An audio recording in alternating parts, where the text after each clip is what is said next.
মুড়ি গে যা আর নরম হাতে পাতাই আরে ছিড়ে ছিড়ে কি সাবান রে চুপ করে আছে।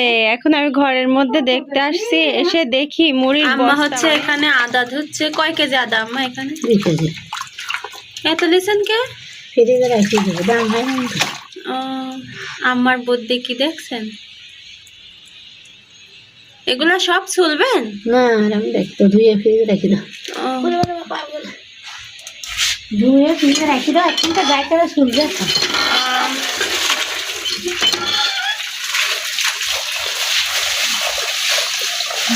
সুন্দর করে ধুয়ে পলিথিনে ডিপে রাখবেন, তাই না? আদাগুলো তো সুন্দরই ফর্সা। নতুন আদা না আম্মা? পুরাতন আদা থাকে না, নষ্ট হয়ে যায়, পচে যায়। আজকে হচ্ছে আমাদের বড়ি দিবে। আম্মা কালাই ভিজাই রাখছে রাতের বেলা, এখানে ভিজাই রাখছে, এখানটাতে ভিজাই রাখছে। কালাইয়ের যে একটা খুদ বের হয় না, ওই খুদ সঙ্গে আকর কালাইও আছে, ভিজাই রাখছে।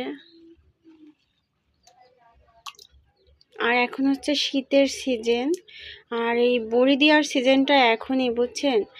এখন বড়ি দেয় সবাই, পাপিয়া ভাবি, ইতি ভাবিরা দিচ্ছে, ভিডিওতে তো দেখেন সবাই দিচ্ছে।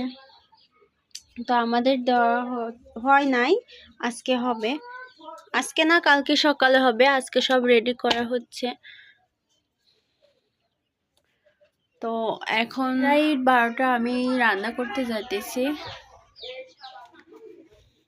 আর নূরকে ওইদিকে গোসল করাই দিছি। নূর হচ্ছে ফিডার খাচ্ছে আর টেলিভিশন দেখতেছে, কার্টুন। অন্য কার্টুন দিব, হয়েছে খাওয়া? দাও, এটা দাও, রেখে দি। হ্যাঁ, এগুলা সব ধোয়া লাগবে। আসতেছি বাবা, এগুলা সব ধুইতে হবে। আর আমার জামাই যান বাসায়, এজন্য আমার জামাই থাকলে ঘর গোছানো হয় না তেমন। এই দেখেন এক গাদা কাপড়, কি ডিস্টার্ব করে, দিন রাত খালি জ্বালাইতেই থাকে। অন্য কার্টুন দাও, অন্য কার্টুন দাও। দিচ্ছি, কোনটা দেখবা? কোন কার্টুন? এটা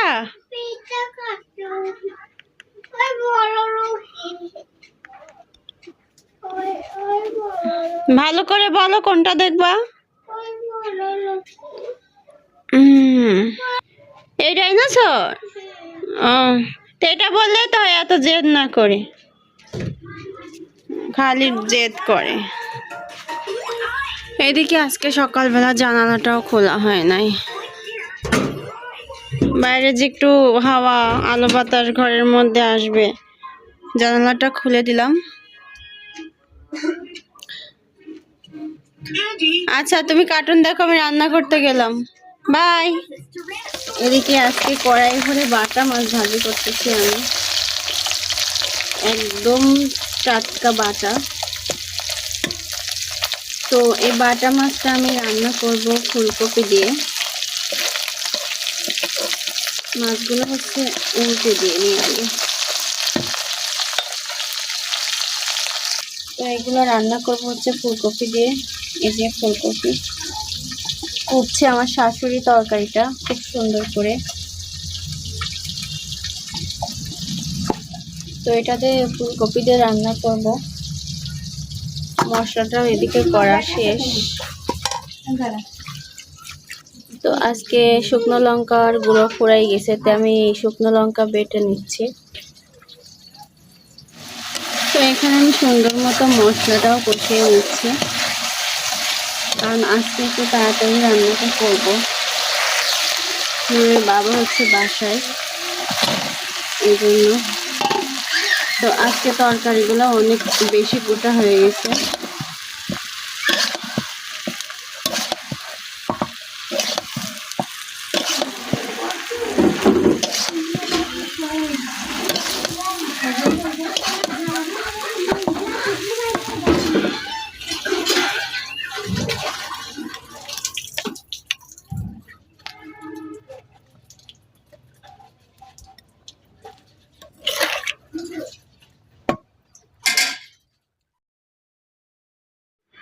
আসসালামু আলাইকুম আমার প্রিয় ভাই ও বোনেরা, কেমন আছেন আপনারা সবাই? আশা করি যে যেখানে আছেন ভালো আছেন, সুস্থ আছেন। আলহামদুলিল্লাহ, আপনাদের দোয়া এবং ভালোবাসায় আজকে নতুন একটা ব্লগ নিয়ে চলে আসলাম। আর আমি একদম সুস্থ আছি আজকে। আর আপনারা কেমন আছেন অবশ্যই কমেন্ট বক্সে জানাবেন।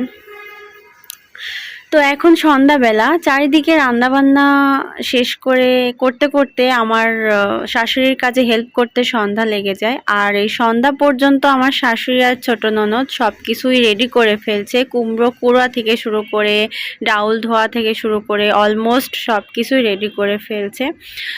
তো এখানে আমি ভাবতেছি যে আমার শাশুড়ি যেহেতু এখন নামাজ পড়তে যাবে, কারণ আপনারা সবাই জানেন 5 ওয়াক্ত নামাজ পড়ে আমার শাশুড়ি।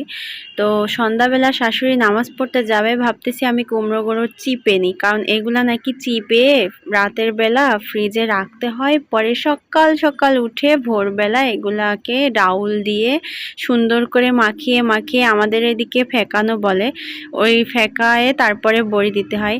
তো এই যে আমি সুন্দর করে কুমড়োগুলো চিপছি।